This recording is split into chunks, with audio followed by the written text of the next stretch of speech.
কি খাবেন? না আমরা খাইনি। তুই না কি করবে আসলেন? পালাও।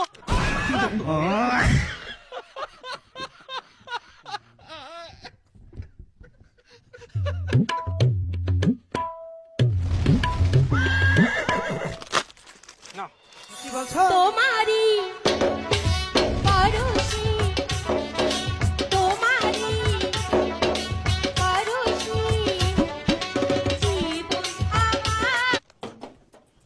সবগুলো এবার খান না, মোর জন্য অর্ধেক বোতল থন। ঠিক আছে শাশুড়ি মা, একদম চিন্তা করেন না, তুই দিব। ও তোমরা ফের এনে বসেছেন, খাবেন? না আমরা খাইনি। জল ঢং আমরা ঢং করে আসিয়া মান সম্মান কিছুই জানিনি।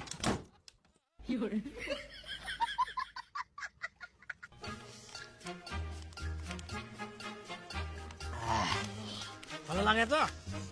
একদম ফাটাফাটি। এরপরে দুটা নিয়ে আসবো, দুটা আনবো পারলেন জামাই আরে। হ্যাঁ খাওয়া নিতে তোমরা।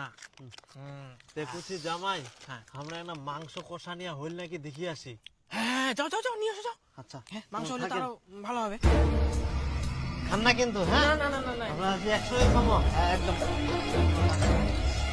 এই জামাই এসো, ঘর ধার দাও তো, আমার ঘর ধার দাও।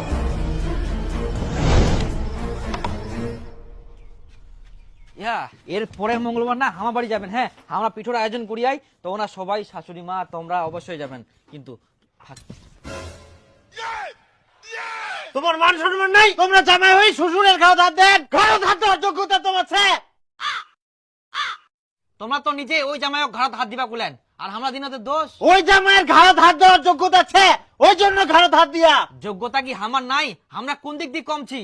আমরা ওর থেকে বেশি ইনকাম করি। তোমরা যত ইনকাম করো, ইনকাম দি যোগ্যতা হয়নি।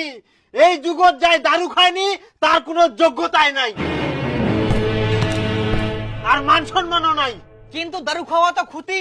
আর একটু কথা কুমানান, ইয়ার পরে যদি কথা কোন বাড়াবাড়ি হয়ে যাবে কিন্তু।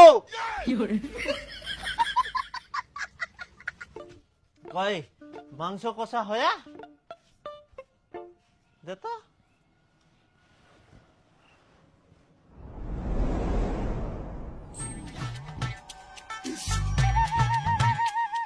ভালো করে খান, হ্যাঁ একবারই খান। হ্যাঁ ঠিক আছে।